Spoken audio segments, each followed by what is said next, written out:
I believe we're going to give everyone a minute or two to come in from, we're going to give everyone a minute or two to come in from the waiting room. I see people are slowly connecting, so please hang tight. We'll get started very momentarily. But just a couple of brief remarks up front. We do have translation available in most of the local languages today. So if you'd like to listen in Lao, in Thai and Vietnamese, in Chinese and Burmese, please feel free to pick one of the interpretation options at the bottom of your Zoom screen. All you need to do is click on the globe and then select the language that you would like to listen in. We hopefully will have Khmer. We're having a little bit of difficulty getting that translator connected, but keep an eye out for Khmer if you want to listen in Khmer, and we hope that will be available very soon. So just to get things started, I am Courtney Weatherby. I'm the Deputy Director of the Southeast Asia Program at the Stimson Center in Washington, D.C. And I'm delighted to welcome all of you to join our discussion on Where's the Water, an overview of the Mekong wet season 2022. So if you'd like to listen in any of the local languages, I do want to again emphasize we've got interpretation at the bottom. I also want to note that we are looking forward to making this discussion interactive. So at any point during today's conversation, as you have questions, please feel free to drop them directly into the Q&A box, and we will pull from those at the end of the session. And you are welcome to drop questions in local language, and we'll use Google Translate to make sure that they're accessible to our panelists so that we can have you contribute to the discussion, even if you're not comfortable asking in English. So please go ahead and do that. We look forward to talking with all of you today. So as many of you who are in the region are very aware from your daily weather, the dry season for 2022 has ended, and we're now transitioning into the wet season.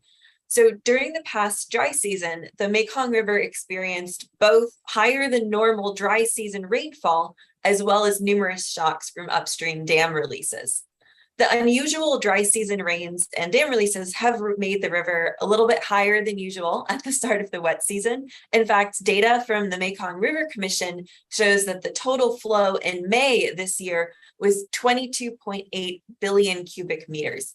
That's actually 150% higher than an average baseline flow of 9 billion cubic meters for May, making this year the second highest flow volume ever recorded since the MRC began taking data in 1910. So the Mekong Dam Monitor data suggests that about 6 of that 22 billion cubic meters came from dam releases throughout the basin, in large part from dams in China. So even without these releases, I think it's valuable to note that the high rainfall in the dry season would already have put this year within the top 10 high flow years on record. But if we hadn't seen those dams holding back water, the picture during the wet season this past year might have looked very different. So for today's discussion, we've got a great panel pulled together to really explore a series of questions that we think are really valuable. How did dams impact the Mekong during the 2022 dry season and now the start of the wet season? What's the status of the flood pulse right now, and how is this affecting local communities and fisheries? And finally, what can be done to alleviate the impacts of dams and other harmful changes to the health of the river? So we've got 5 people today with us to discuss these questions, both from our Mekong Dam Monitor team, as well as 2 outside experts who will share some deep insight and commentary from their work on the ground. I'm not going to read everybody's bios. You can find all of those on the event page, but very briefly, joining us from our Mekong Dam Monitor team, we have Brian Eiler, the Director of the Southeast Asia Program at the Stimson Center and co-lead of the Mekong Dam Monitor, Alan Basiste, President of Eyes on Earth and co-lead of the Mekong Dam Monitor, and Reagan Kwan, a research associate with the Stimson Center Southeast Asia and Energy, Water, and Sustainability Programs. And our 2 outside experts and commentators for today are going to be Professor Ian Baird, Professor of Geography and Southeast Asian Studies at the University of Wisconsin-Madison, and Chea Sela from USAID Wonders of the Mekong, working on the ground in Cambodia. So with that said, I'm delighted to turn things over to our panelists, and I believe my colleague Reagan Kwan is going to kick things off with an overview of some new wet season features that we're adding to the Mekong Dam Monitor. So Reagan, please go ahead and jump in.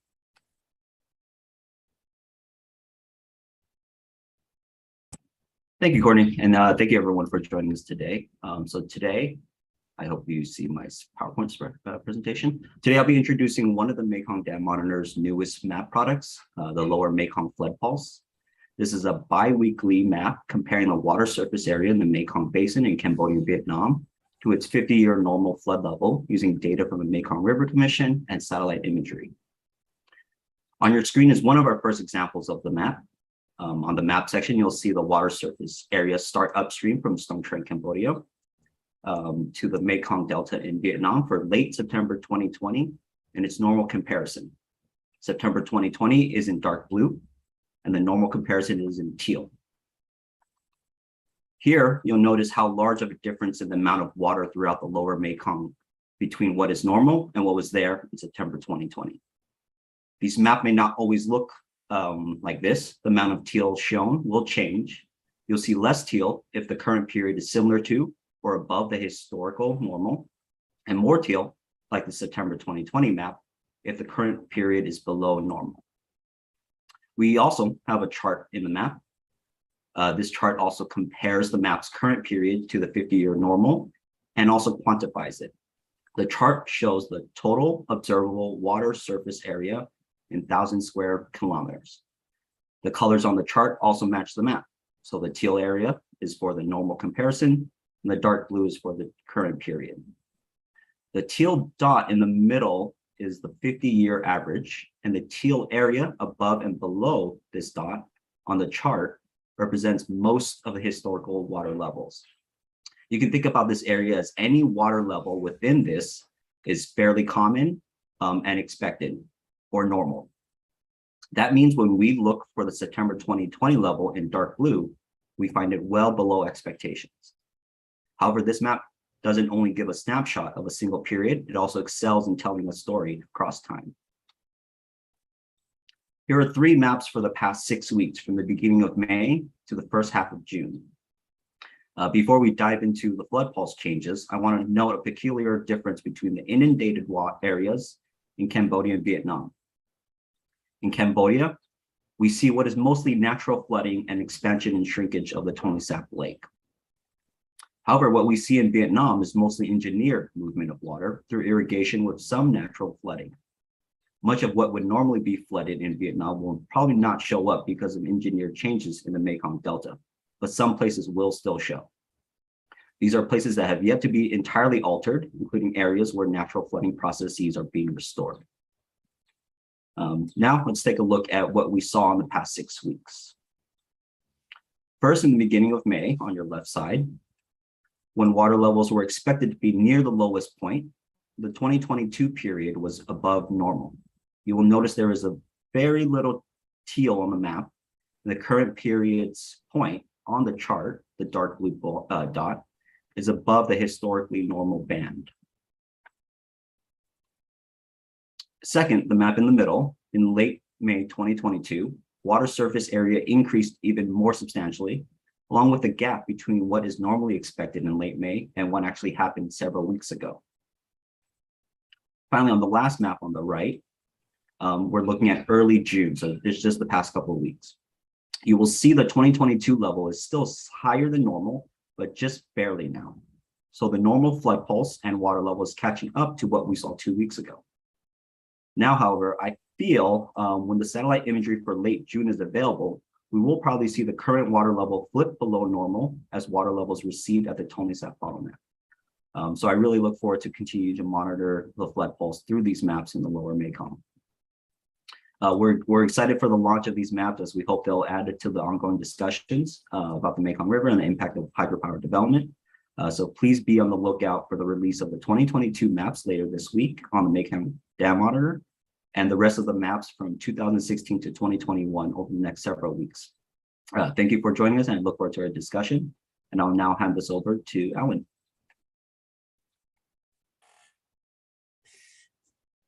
Thank you, Reagan. That was a wonderful presentation of the new product and how to interpret it and how to apply it for our further understanding of what's going on in the lower basin. I'm going to be speaking mostly about the satellite-derived wetness product, and then I'll be talking later about our product that monitors snow cover and temperature. So if Brian can, I believe he's going to set it up to show the loop of the wetness product. And we'll be looping through the anomalies starting at basically at the end of the dry season and as we move into the wet season. As he's looping through, I wanted just to introduce some of you who may not already know what we're producing. It's from satellite observations using microwave energy coming from the surface that is very sensitive to how much water is on the surface. So that's exactly what we're measuring. How much liquid water is on the surface relative to a 30-year average. So what it means then is that anything that's above the white is above average wetness compared to the long-term 30-year average. And the darker the color blue, the more wetness there is, how much water is at the surface is really the best way to describe it, relative to the expected value at that particular week of the year. And then anything that is below the white is moving into a darker and darker color red, means that relative to the long-term average, 1992 to basically 2001, it's drier than expected for that particular week of the year. So what we're going to be doing then is we're going to be looping through, and I specifically start here at the end of the dry season. You can see the red, it's quite dry, but then boom, it gets extremely wet in beginning of March. And you can see that that wetness is continued through March. All that blue means it's above average wetness. And you can see down in the lower basin how much water and how much rainfall and water has accumulated on the surface compared to normal. And so you can see that there's a lot more blue on the map going through March, April, and May, and even into early June relative to the long-term average. So that means that there's been a lot more rainfall, a lot more water in the basin relative to what would be expected at the end of the dry season and at the beginning of the wet season. And so let it loop through here, and then we'll move on to the next one. So this is March, moving through into early April. You can see, look at that, how much water there is in lower Cambodia, Thailand, and the Delta in Vietnam. There's some dryness, of course, in northern Laos, although here it's actually got to be quite wet. And then you can see as we move into the end of it, you can see all the water that's in the lower basin at the beginning of June and to the middle of June. So Brian, if you want to switch to the other two. Now I want to start speaking about temperature and snowmelt, because the upper basin is largely dependent, particularly at the end of the dry season and the beginning of the wet season. A lot of the water coming into the Mekong River and flowing into the Chin Chin gauge is coming from snowmelt up in the Tibetan Plateau. And so not only can we measure surface wetness, but we can also measure temperature and snow cover.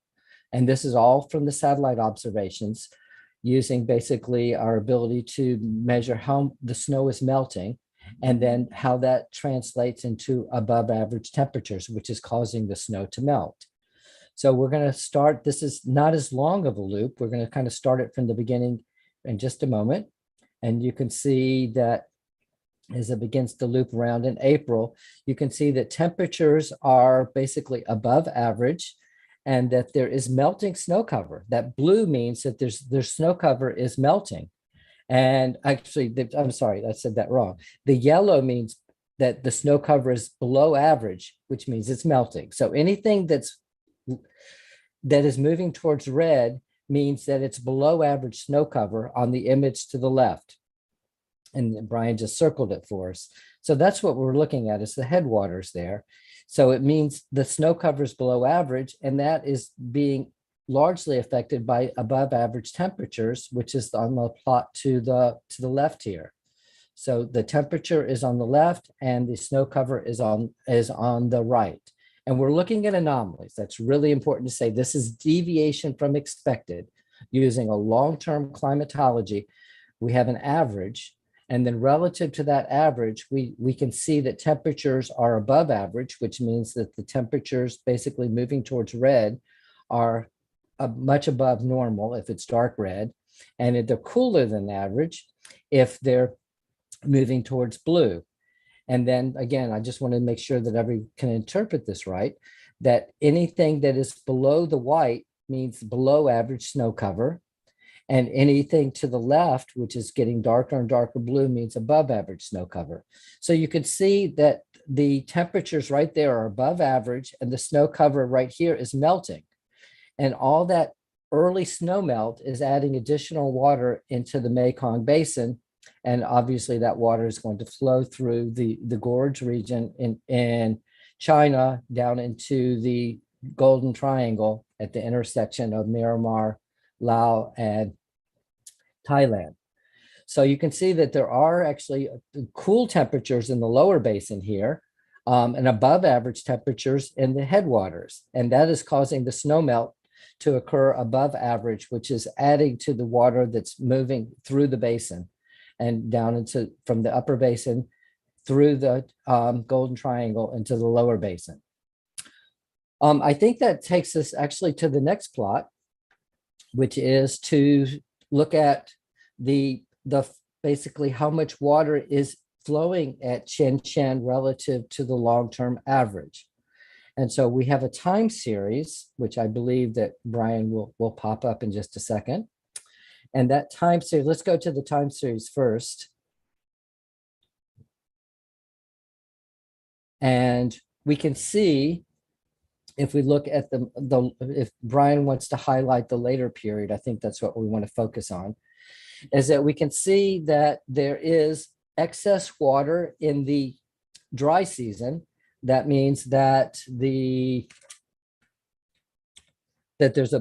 too much water. That's the gray, and you can see that, and the black means that there's missing water. And this is at the Chen gauge, and it's basically showing, using our model. I should back up and say that we have a model that can predict how much natural flow should be moving through the basin relative to the expected value of natural flow.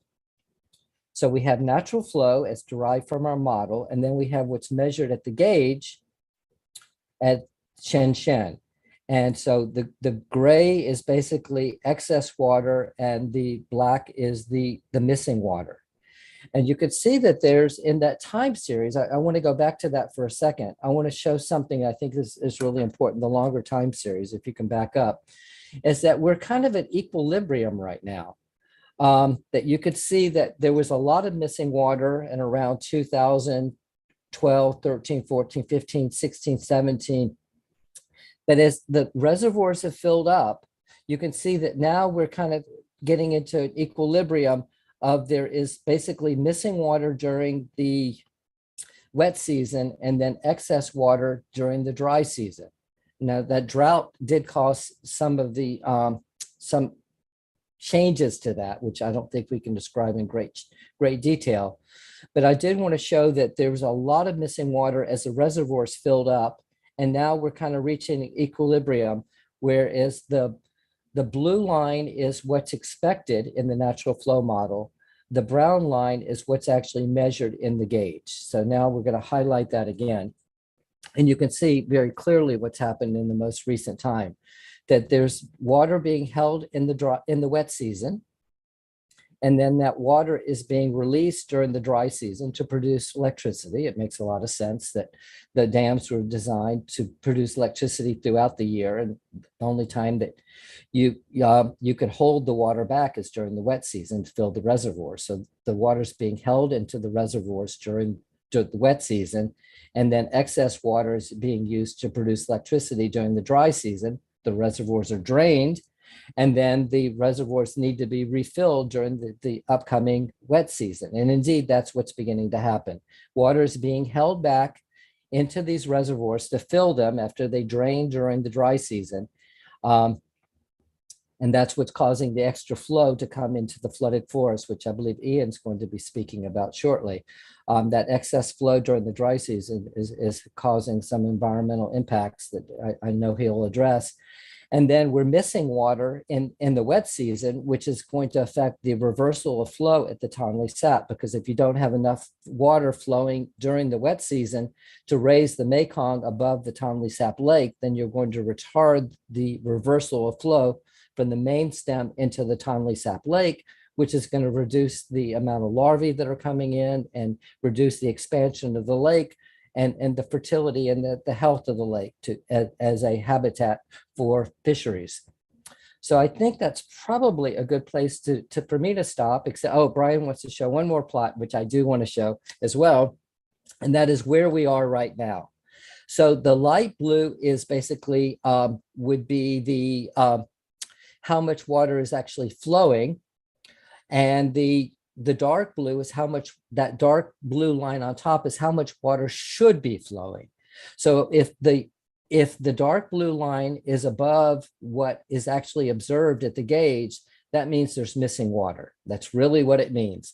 That if the light blue is below the dark blue, there's water being held back in the reservoirs in the upper basin, and that water is not being allowed to flow naturally into the lower basin, which would basically feed the Tonley Sap and the lower basin, as would naturally occur if the reservoirs upstream were not restricting water. So I think that's a good place to leave it. And I'm going to, I think, introduce Ian at this point, if I got the right order. Oh, Brian. And I'm going to introduce Brian, who probably needs no introduction, and we'll move into his presentation. Thanks, Alan. Thanks for that great overview. I'm going to be trying to drive home three main points here. But one quick must mention is that reservoir operations throughout the Mekong have come mostly full circle from where we started tracking them last year at this time. One of the graphics that we show on our homepage is the reservoir volume of the largest dams in the system. You can see a breakdown between those dams. The blue line is the Shaowan Dam. The Nojadu Dam is the green line. Then the Tunhunbun Expansion Dam, Namnum 1, Namnum 2. These are the five largest dams in terms of storage in the system. And then the gray line is everything else that we monitor.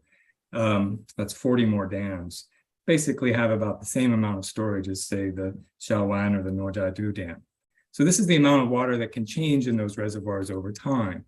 It can be released during the dry season. It can be restricted during the wet season.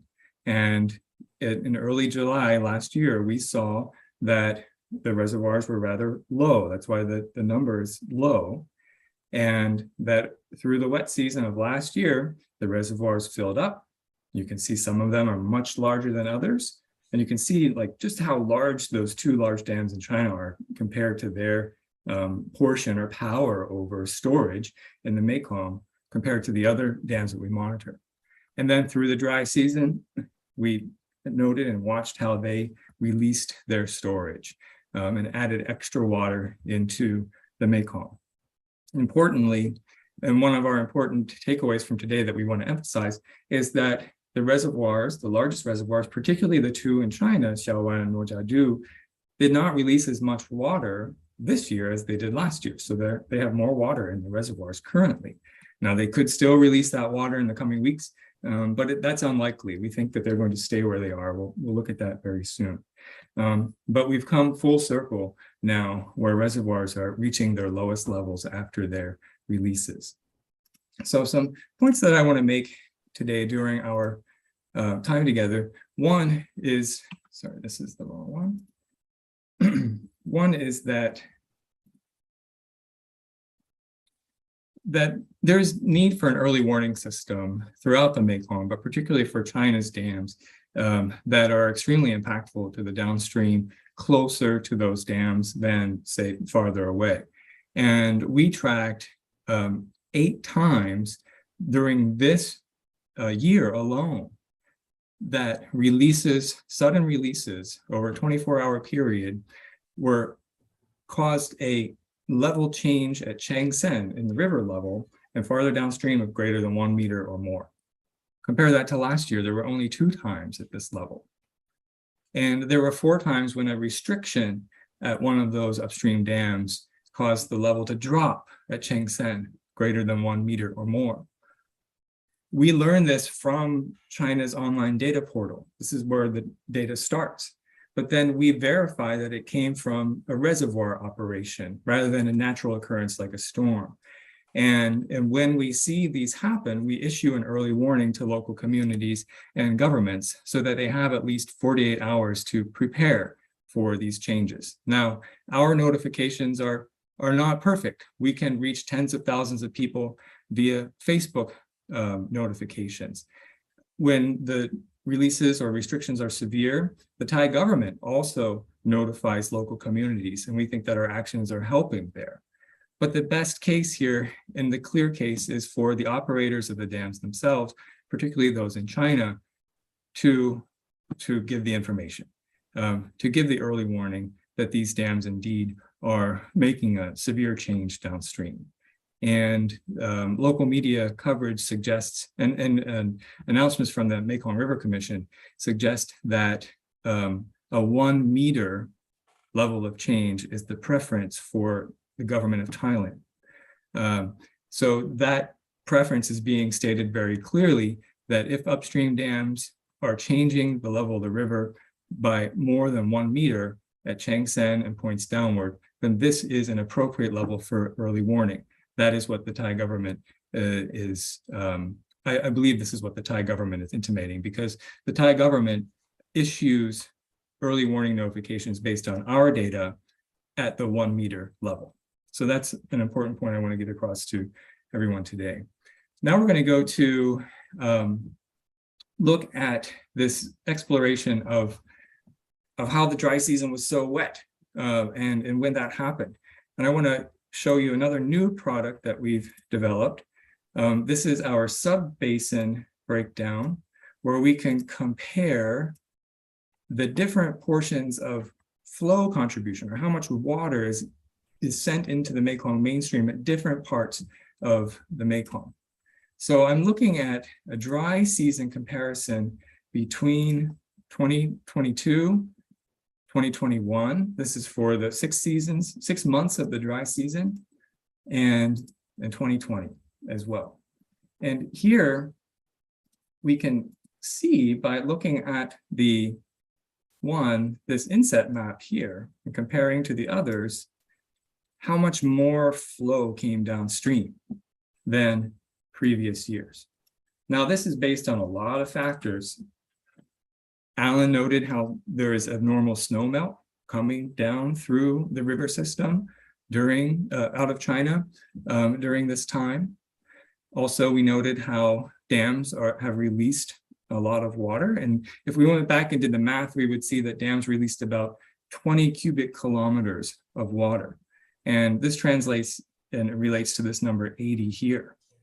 So if releases didn't happen, there would be 20 less happening, according to our own estimates, which would make the dry season a lot more normal, if you will, but still higher than normal due to that snowmelt and likely due to that rainfall. And interestingly, you can see that for the portion of where water comes from, something that we know is confirmed, that during the dry season, the upper portion of the Mekong is contributing a lot of flow to the downstream. And it was less so in 2022, likely because of this high rainfall that happened in the lower basin.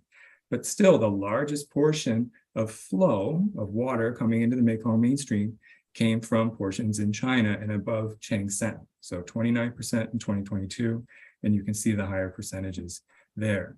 Just to run through the month breakdown here, we can look at some of the months. Here you can see kind of an even contribution. This is January to flow downstream between China and the 3S basin in Vietnam, Laos, and Cambodia.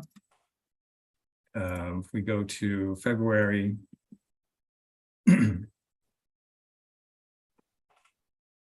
we can see China's contributions kind of catching up as more water is coming from that part of China.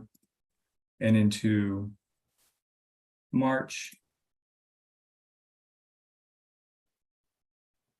34% is coming from China. There's a readjustment of where the water is coming from as through these months, as the upstream kicks in with its contributions. And if we would continue to April, we would see even higher. This is what we expect. And then to May, the number comes down a bit, which is something that, again, you kind of expect the contributions to even out over time. Now, as we produce these sub-basin flow maps into the wet season, you're going to see the reverse happening. That's because contributions from China will lessen as dams restrict flow, as well as more rain will be contributing into the Mekong Basin farther downstream. And this is something we expect. So we hope that this kind of month-to-month analysis is something that you find interesting, where you can see where the water is coming from on a frequent basis. Now, I want to also drive home an important point that the dams, the largest dams in the system this time around for the dry season released less water than years previous. So to see this, we're going to start on our virtual gauges and go to an operating curve for Xiaowan. Ooh, switch to something else. Let's go back to Xiaowan. Now remember, Xiaowan is one of the largest dams in the system. It holds about 11 cubic kilometers or 11 billion cubic meters of storage. And that plus Nojadu's together equal about half of the amount of storage in the entire Mekong system. The dark green line here is water release through 2020. See it coming down through here. And we can see that where it is right now is higher than other previous years. So typically Xiaowan would release all of its water by this time of the year. Now, we haven't tracked any specific restrictions from that dam yet, but remember this, that it still has more water than normal inside of it, in its reservoir. And look what the typical pattern is. It's coming soon. As this line increases, that means there's more water in the reservoir. So it's restricting flow and it's adding water to the amount of water in the reservoir. We go downstream to the next big dam, Nojadu, which is larger than Xiaowan, but has about the same amount of active storage, 11 cubic kilometers or 11 billion cubic meters. We see the same thing, that the yellow line now is 2022, that restrictions started lower than normal, and they're ending, releases started lower than normal, and that they're ending higher than normal. So typically this dam releases water down to this level, but it hasn't this year. Now, why is this? We're not sure. We can speculate as to why that is happening. Maybe there's less demand for electricity in China. Maybe there's rethinking about how these dams are used. We do not know, but that's a research question that I think should be explored. So those are the two largest dams in China. Now let's go to the other largest dams in the system. We don't have a plot for Nam Num 1, which is a large dam in Laos, but we do have a plot for Nam Num 2. And we can see that this dam kind of reached its bottom point and it has yet to start its restrictions. But it stores a lot less water than those other two dams that we mentioned previously. And then there's the Tunhun Buon expansion dam, another large dam in the system. The red line is 2022. It's currently at its bottom, ready to start restrictions. And then the Nam Tun 2 dam, another red line, currently at the bottom of its reservoir. All of these dams are poised to begin restrictions very soon. And when they do that, that's going to take water out of the Mekong mainstream. And these dams that I highlighted are the biggest drivers of change because they hold the most water. Now, a final point I want to share is when we should expect some of the biggest changes to happen. And what we've done is looked at historical data to show that from mid-June to mid-September is when the Xiaowan Dam does its greatest levels of restriction. You can see that most of the up is concentrated during this window that I've highlighted. For Nojadu, it happens later. Most of the up, or the increase in reservoirs storage, happens from August to October in a shorter amount of period. So that dam has more severe impacts because the amount of storage is large and it's about the same as Xiaowan, but it happens more quickly. if we would imagine that water, if it were to flow downstream naturally, we estimate that it would take 9 days. I'm sorry, this is the numbers here are backwards. It would take 11 days for the water to go from Siao Wan to Stung Treng in Cambodia, and 9 days for the water to go from Nor Jia Du to Stung Treng, Cambodia. That we can begin to see when historically that those windows impact the gauge downstream.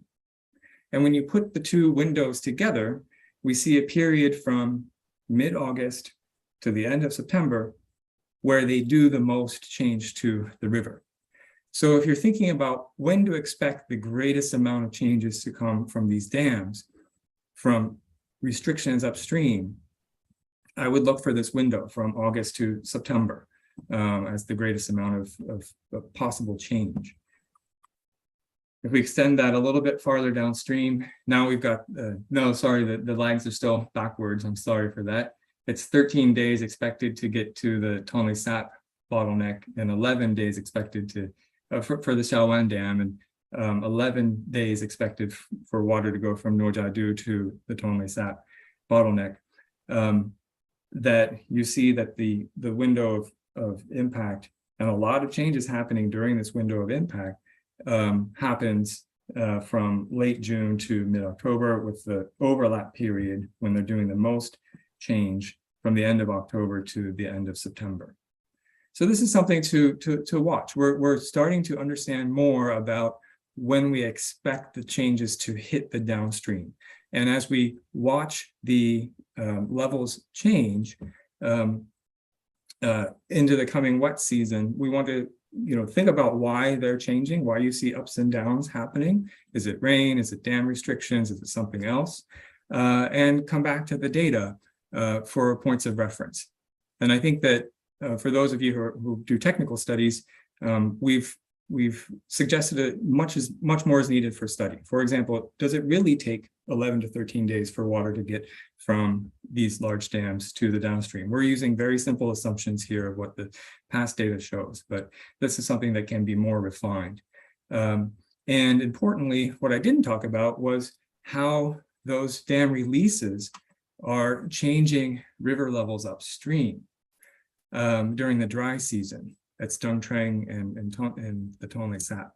So to provide some focus on how releases during the dry season are impacting the river, we've invited Ian Baird, who's been spending a lot of time in Cambodia, to look at this issue. So I'm going to turn the microphone over to Ian to provide us some focus on the Stung Treng flooded forest and what he's observed there over the past months. Thank you. Thank you, Brian. So I'm going to talk a little bit about the flooded forest in northeastern Cambodia and the impacts of dry season releases on those forests. And this is sort of based on research that we've done recently, but actually based on things that I've been following since I lived in southern Laos on the border with Cambodia between 1993 and 1999. And so I could see what the situation was then and what it is now. And there's been some very dramatic changes occurred. So the area that I'm really going to focus on today is the area that's shaded or with the line around it, which is the Ramsar site, which is a sort of a world-class wetland of Cambodia that was in Stung Treng, that was established in 1999 and is 41 kilometers long. And so you can sort of see there the border with Laos. It sort of starts 4 kilometers into Cambodia and ends a little bit before reaching Stung Treng. And this is the area that has been very heavily impacted. There are also wetland forests further downstream below Stung Treng. They have been impacted less because of the input of water from the 3S system, which seems to mitigate some of the upstream dry season releases. And so just to give, these are very spectacular forests. If you haven't seen them before, this is just a picture of a strangler fig on top of some of the two main large tree species that are found in this area. And these trees, can stand being underwater for quite a few months of the year, but they do require to come out of water for some period in order to survive. If they're underwater all year round, then then they'll die. And that's exactly what's happening, because water levels are higher than what they have been. They've been, according to local people, between 1 and 2 meters. Of course, it depends on the location, on the width of the river at that moment, and a number of factors. But typically they're talking about 1 to 2 meters higher than what it was historically. These changes have actually been happening for quite a long time. When I visited southern Laos, villagers told me at that time that a channel that we used to walk across in the 1990s was not possible to walk across that in the dry season for over 10 years, even at that point. And I'll show you a bit of data that can confirm this. So this is what we're seeing now. The forests are kind of dying. We're seeing quite a large number of trees dying. And here you can see, I'll now show you a little bit of the data. You can see here, and not to focus on this was a graph that was prepared by the co-author of the paper, Michael Thorne, who's working with me. And not to focus on the first 4 months there, January, February, March, April. And you can see, this is the, from the 1920s, this is based on PACSA data. You can see how much higher the dry season levels are compared to what they were historically. I mean, it's pretty noticeable. And then if you look here, it's even more noticeable. You can sort of see the 2020 year where it was a little bit, where we had some drought and it went down a bit there. But even the 2020 water levels in the dry season were higher than historical averages, which is important to understand. And most other years, it's been much higher. So you can see here, February, March, April, how much higher they were compared to the historical levels. And so this is, causing a big ecological impact. It's wiping out this very important habitat, very unique habitat. This is not the same species that are found around the Tonle Sap. These are other plant species, and some of them, the ones that are found lower in the river, local people are reporting that up to 95% of them have already died.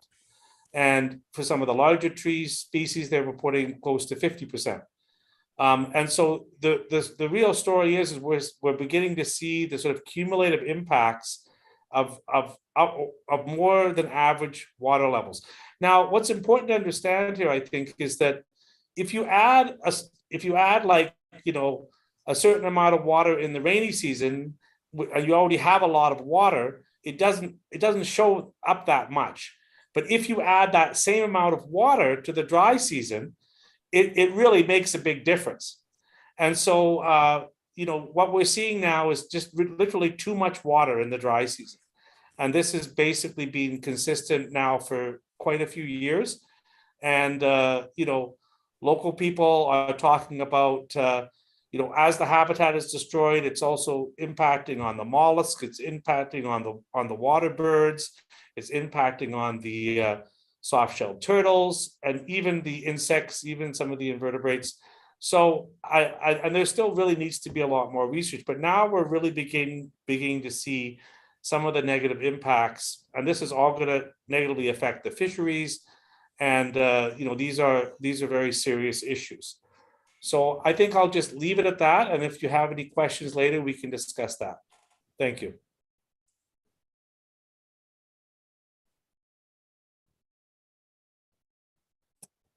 All right, and I think to wrap out our commentary for today, we should turn things over now to Che Sela to share some insights, particularly on fisheries and Tonle Sap. So Sela, over to you.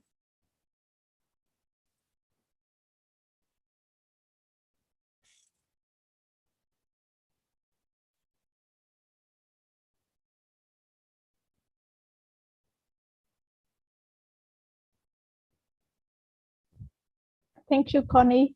So today I would like to present you about the boromite. is a new record 300 kilogram female Mekong giant stingray that was caught on the 13 June 2022. And Boromay is largest the freshwater fish that was caught by a fisherman, and then he report to the our Wonder the Mekong project team to help to release. So our team travel to Stone Train and fit her with the acoustic tag and aim to understand about her movement and also the behavior of the Mekong, how she migrate or how she do something in the Mekong large body. So Boromay is officially confirmed as the world's largest freshwater fish by the Guinness World Record on June 24, 2022, because of her largest than 293 kilogram Mekong giant catfish caught in Thailand in 2005. So the discovery of this fish indicates the special opportunity that we have in Cambodia, and also to protect the species and also the core habitat. So Boromay is helpful for us to protect the Mekong River, to protect the habitat and also the biodiversity in Cambodia. Like I would like you to see the video that maybe I already shared to Tim. Can you screen the video?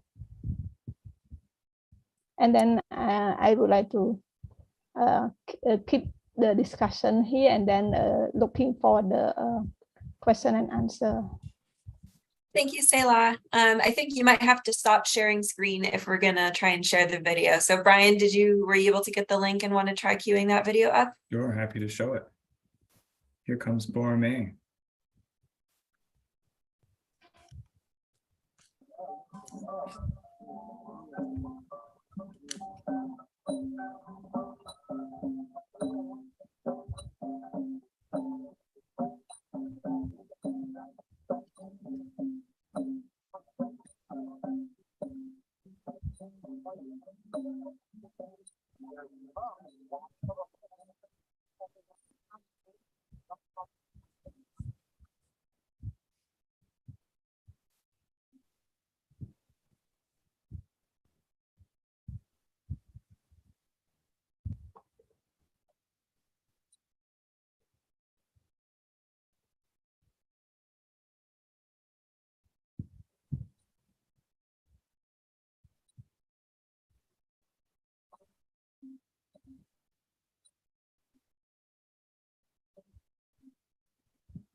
We got a call this morning at breakfast that they had caught a giant stingray here in Coprea.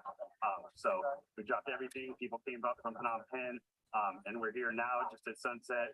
Just tagged the giant stingray here in the Mekong River. We're setting up an acoustic telemetry network from the Lao border all the way down to Kampong Cham and up into the 3S Basin. This is going to allow us that first kind of empirical data of those individual migratory patterns of fish. So to gain that information about those individuals, that's going to be really critical to promote the conservation of the species.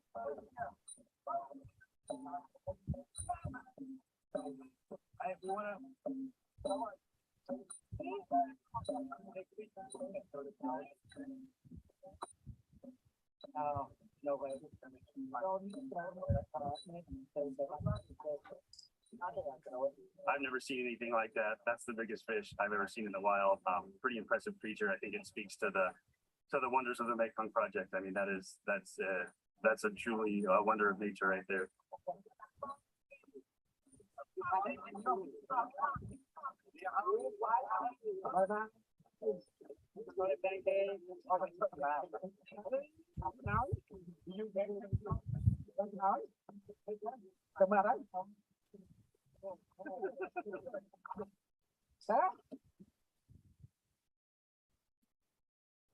So thank you so much. So my conclusion to my presentation is that the fauna of the stingray in Stung Train it highlight very important habitat and also very healthy Mekong and connected river, and the importance of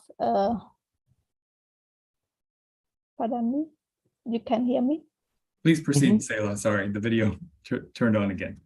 Go ahead. Okay. So we need to keep this area healthy and connected. That's why we would like to work together with the community, scientists, and also the decision maker and all relevant stakeholders that would like to protect the healthy habitat and healthy Mekong River to protect the rich biodiversity for the younger generation. So thank you. Thank you, Selah. If I could kick off the discussion portion now that we've heard from all of our panelists, and then Courtney can take over here. But I want to note that we've provided some emphasis on the flooded forest around Stung Treng and dam impacts there during the dry season. We've noted that it's an important Ramsar site, therefore it needs to be protected. Is this an understudied area of the Mekong? What is its value to the Mekong at large? And how does this downstream site, how is what's happening there reflective of what's happening in the basin overall? Just want to turn that over to anyone here, because Alan has been to this part of the Mekong. I've been to this part of the Mekong. Selah works in this part of the Mekong. Ian is currently in that part of the Mekong doing research. So let's talk about this part of the Mekong. I guess I can start off. So yeah, I think it is an understudied area. There really hasn't been many specific studies. For example, there hasn't been a specific study of mollusks done there. There hasn't been specific fish catch data collected. Only in the very southern part of Laos, bordering this area, has there been quite a bit of data collected in the 1990s and a bit some recently as well. But there really hasn't been as much done there as other parts of the Mekong River Basin. And just to follow up, but there are other parts that are also that understudied as well. It's not the only understudied area, but it's one of them. Why do you think that is, Ian? Well, there were, security issues there up until the end of the 1990s. And, in the 1980s, 70s, and 60s, it was, unsecure. So there wasn't anything done there at that time. And then since then, I think there just hasn't been as much of a focus on there by any organization. There hasn't been any organization that has set up a specific project in relation to that area. And so I think as a result of that, and I think there hasn't been, I just haven't seen people that have done, very specific studies on that area, with the exception of some water birds, but even that, have been more like general surveys rather than, sort of longer term efforts. Others, Selah, Alan? To me, because I used to work in the Stung Treng areas in 2005, so there are a lot of change happen in Stung Treng area. Like Dr. Ian mentioned about the flooded forest die, but it's not exact studies in this area what happened, why it died. So we need to have a good evidence and good studies what happened to this flooded forest. In 2005 to 2007, I support the Salapum research project.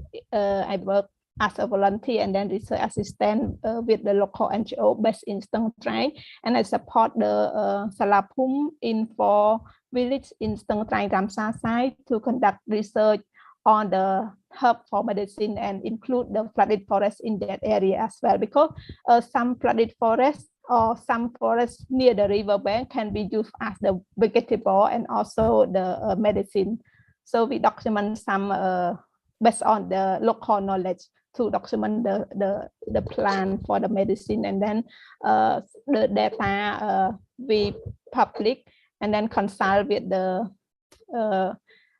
traditional medicine doctor in the Ministry of the Health as well. So we publish the report. So later on, I think that in 2010, there are some change about the many flooded forests die, but we don't have exact evidence what the impact and why it's die because of what.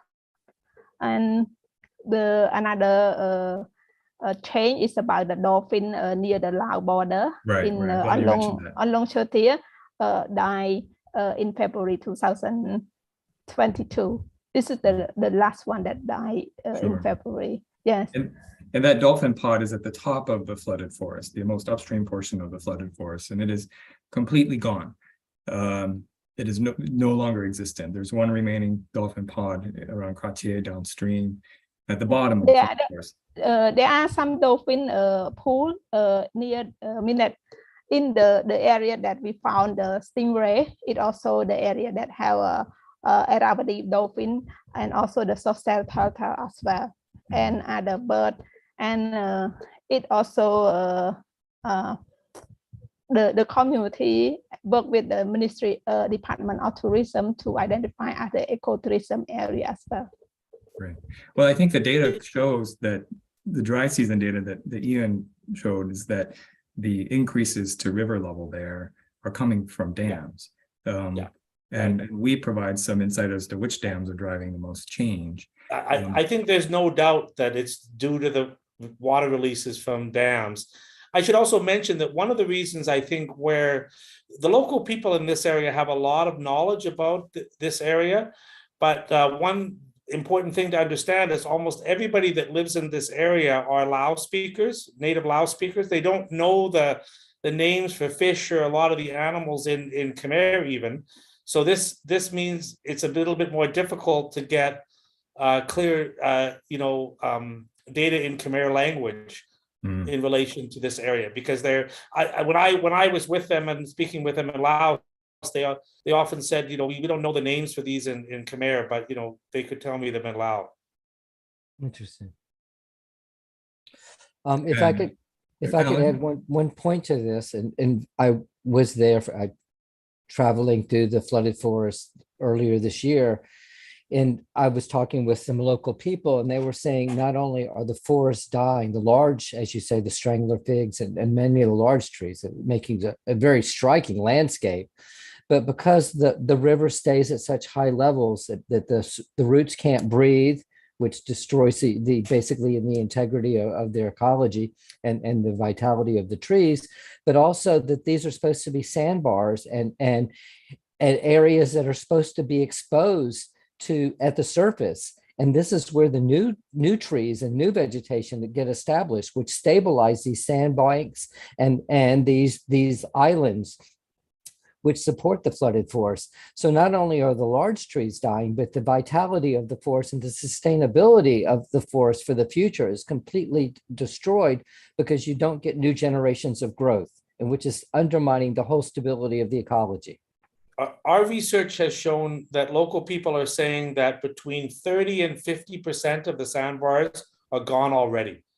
And the remaining ones are smaller than they used to be.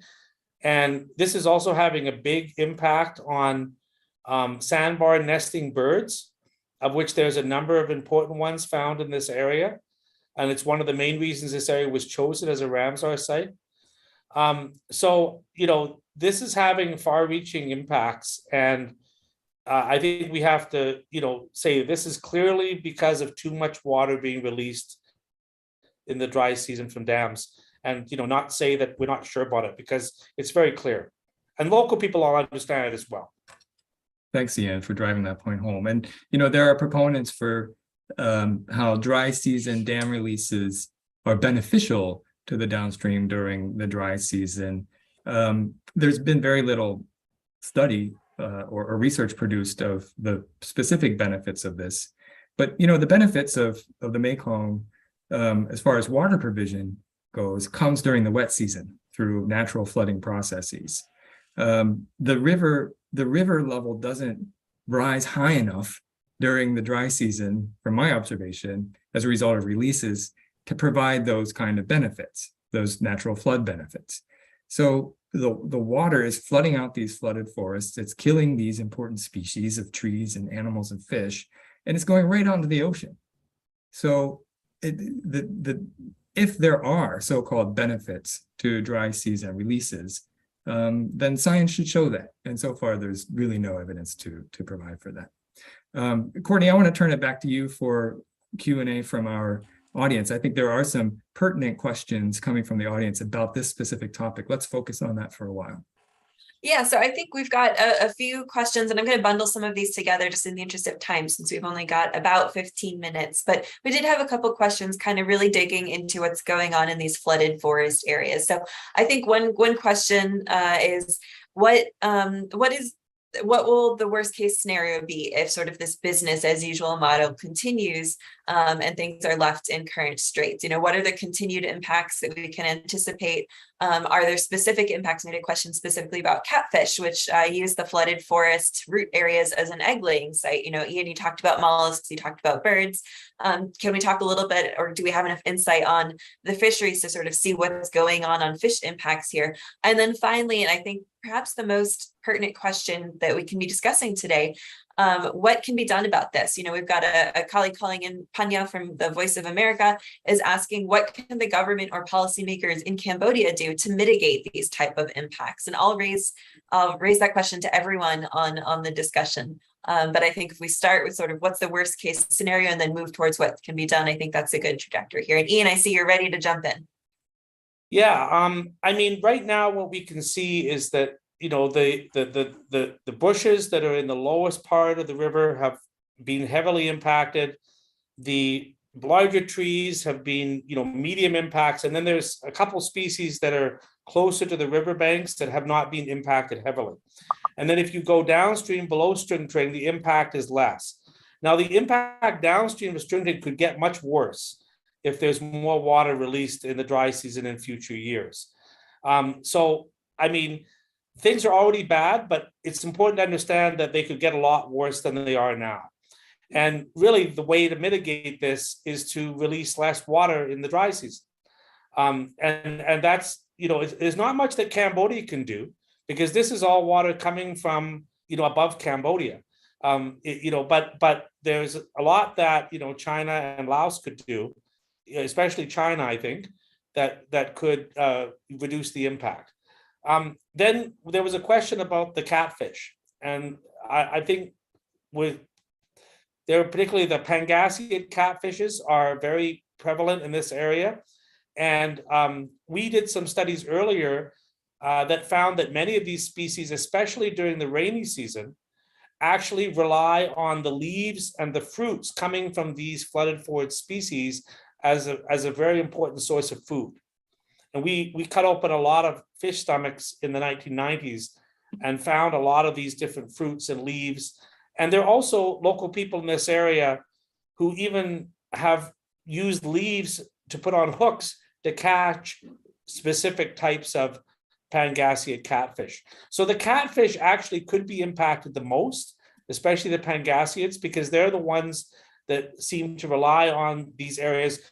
I wouldn't say so much for spawning grounds, but as sources of food. And then a lot of different species rely on these areas for refuges during the nursery period. So when the fish are small, you know, then they can hide in their roots and things like that and get away from predators. You know, that's going to become much more difficult as time goes on. I'll leave it at that.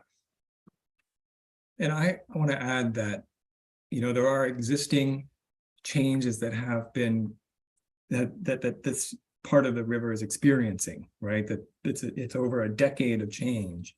And Ian's data show that very clearly. I think our data shows that very clearly, that the river level there is much higher during the dry season than normal. And I like the way that Ian positioned, potential constructive solution, that China's dams actually can be part of the solution, right? That they wield a lot of power over the downstream, particularly those two largest dams, that's Xiaowan and Nojadu. We've found that they alone can raise the river level by 50% at Stingray for total dry season flow. That's power. They can also, again, keep the river level low by helping to restore some natural flow, particularly during times of need.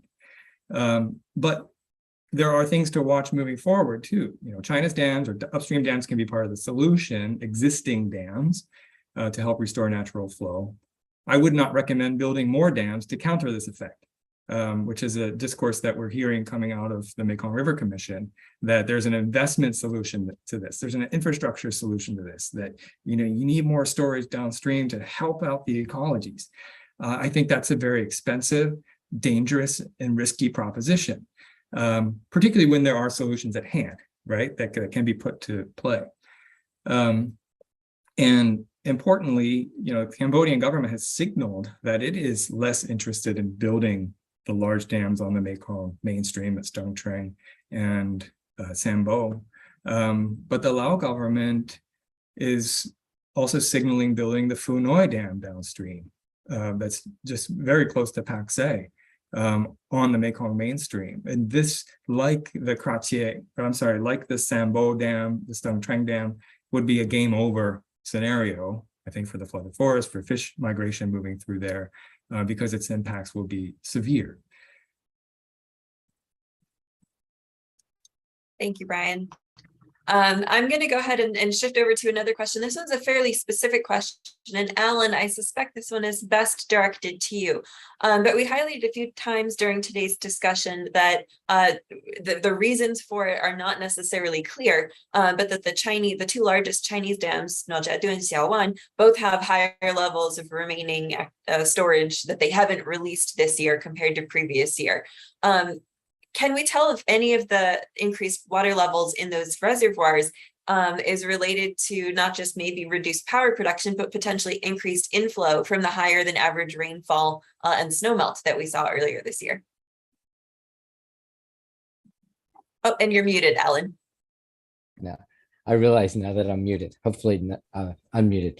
I think the simple answer is yes, that there's excess water that's during the end of the dry season, beginning of the wet season, that would have come in June, even July, as traditionally the snow would have melted much later in the season.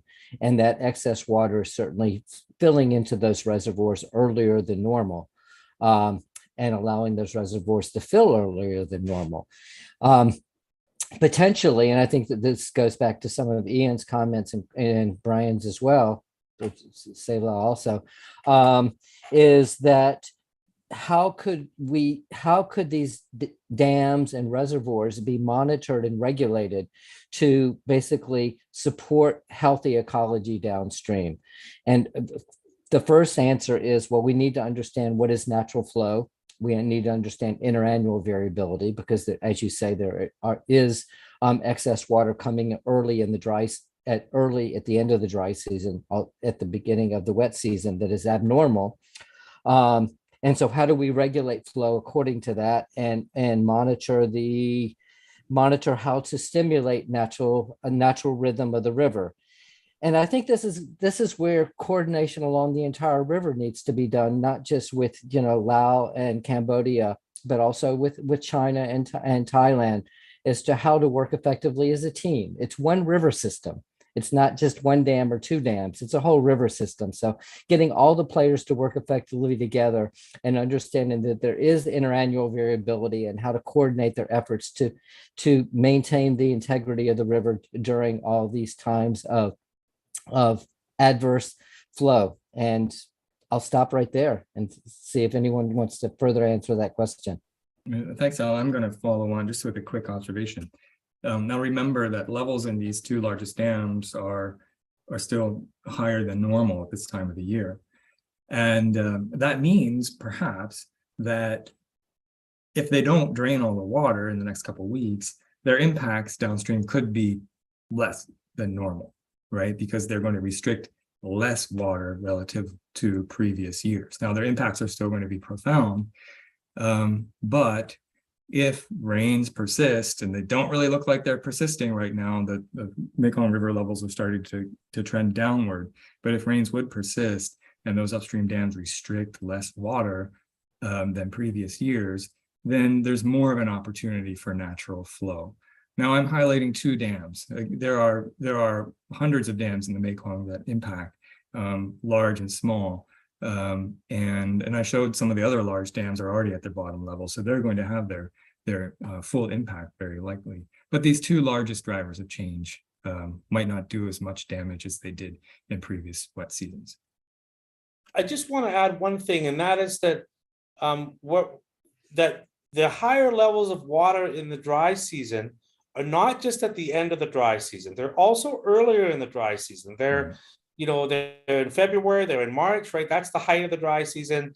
And it's very, very clear then as well. I mean, it really was evident where, I just want to tell a very short story. In the 1990s, we used to walk across from Conn Island to Connewauk Island. We could walk across, there was a little channel between there. We could walk across there and the water was always up less than my knees.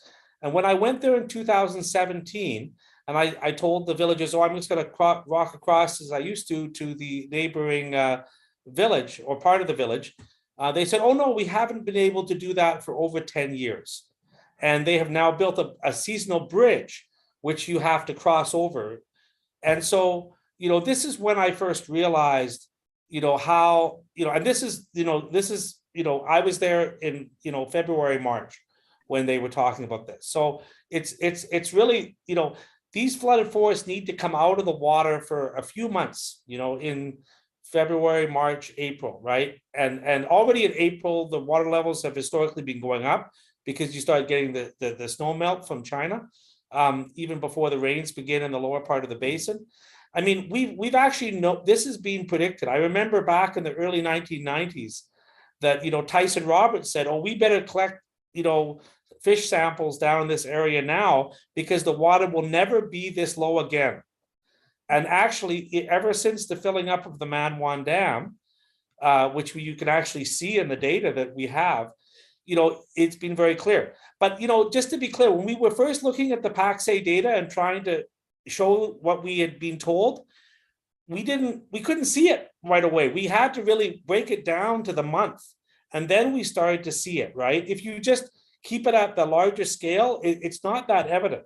So once we started using the data in different ways, then it really became clear. But we already knew from the local people, right? They're the ones who had a very clear understanding of what's happened there over a long, and they'll point to rocks and say, remember those rocks that used to be down there? We haven't seen those rocks in 15 years, and that's what they'll tell you. And they're very, very clear about it. They have no doubt about what the situation is. I think you're raising a really good comment, and I'd just like to add to it that dams can be part of the solution, that there needs to be, as you just alluded, a few months, that the river levels need to drop low enough that the roots are no longer underwater, they're exposed, these sandbars are exposed, new vegetation can get established on them, maintaining the integrity of them. And so dams could, for a couple of months upstream, restrict flows considerably and allow the vitality and the health of these systems to be maintained. Thank you, Alan. So I think we've just hit our time. I think we're going to go a few minutes over. We've got a lot of questions still in the queue, and we certainly, unfortunately, will not get to all of them today. But what I will say is we can share these questions with all of those on the panel. And for those who are active on Twitter or whose emails are registered, then we can try to follow up with some of you, because some of these questions are good. So I'm going to ask one more question that I think is particularly valuable, and then we'll do some closing remarks. So a question for really, I guess, everyone on the panel, but I think starting with Alan and then perhaps Brian, focusing on the second portion. These two questions are from Mien from Thanh News in Vietnam. From the data that we have available, The upstream dam operations in China can cause sudden releases in river level within 24 hours. We've seen that, we've shown that with our own notification system. Do we have any calculations about how those impacts go downstream? How long, for instance, do we have calculations, how long, how many hours, how many days does it take for the Mekong Delta in Vietnam to feel the changes in river level from some of these very large upstream dam releases? And then a second question, which I think is a nice opportunity perhaps for some closing remarks on the point that Alan was just making about coordination, is there any early warning mechanism which runs across multiple national borders in the lower Mekong region to spread news about these river levels changing? Are there any plans to set those up? And I'll ask the slightly broader question, is this perhaps a door into concrete collaboration and coordination of dam operations throughout the region? Brian, do you want to take this? I think you're Sure. more qualified than me. Yeah, I'm happy to do this. Now, we have to remember that the Mekong Basin is huge. And that the farther you get downstream, the more water coming into the mainstream comes from many, many, many other sources. So we're able to say with a high degree of confidence that a sudden dam release of water in China can cause a 1 meter change all the way down to Chiang Khan on the Thai Lao border, close to northeast Thailand in Loei province.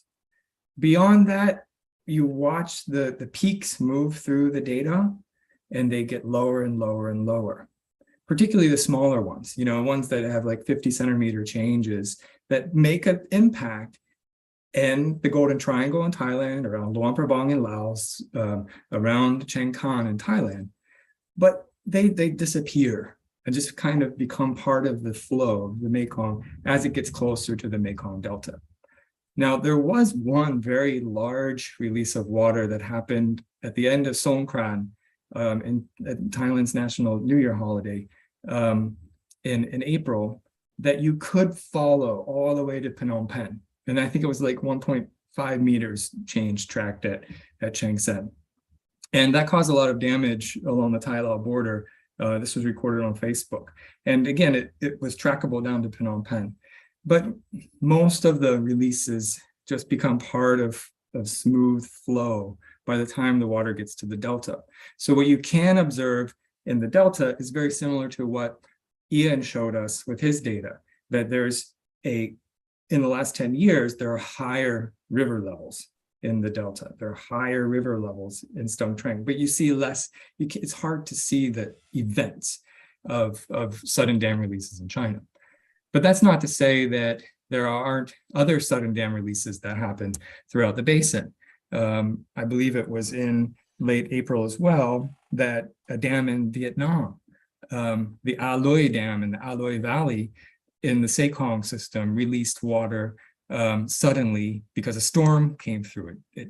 It drew down its reservoir very suddenly and released about a meter change of water that made its way all the way down to Attapua in Laos, in southern Laos. And in that instance, the Vietnamese government notified the Lao government that this was happening. And the Lao government sent a notification to people in Attapua.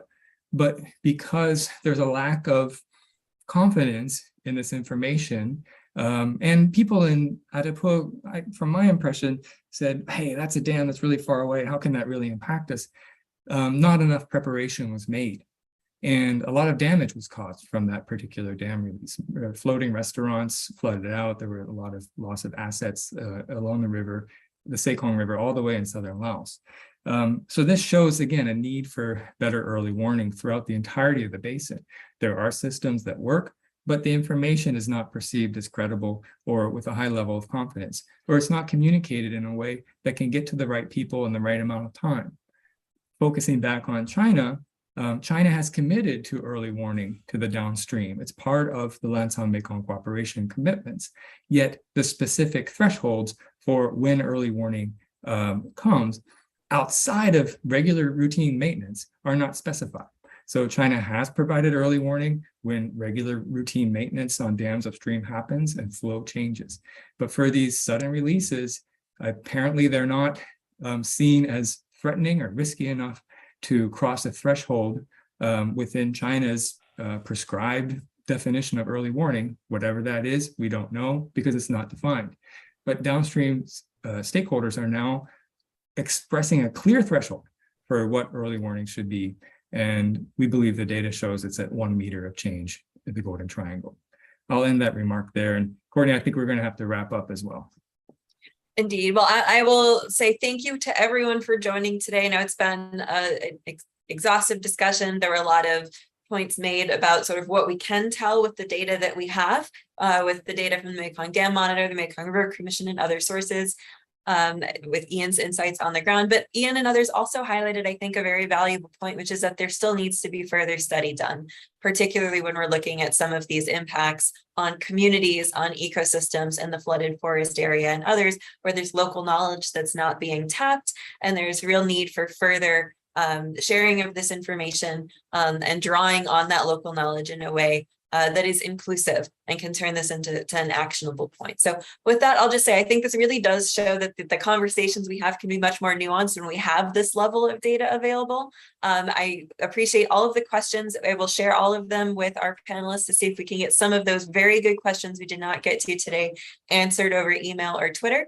And then we'll just thank you all for joining and hope to see you all again at the next event in the series when we move to the next dry season readout in 6 to 8 months from now. So thank you all for joining. I hope that everyone was able to find useful information in this discussion, and we very much look forward to continuing the conversation. So Ian, Selah, Reagan, Alan, Brian, thank you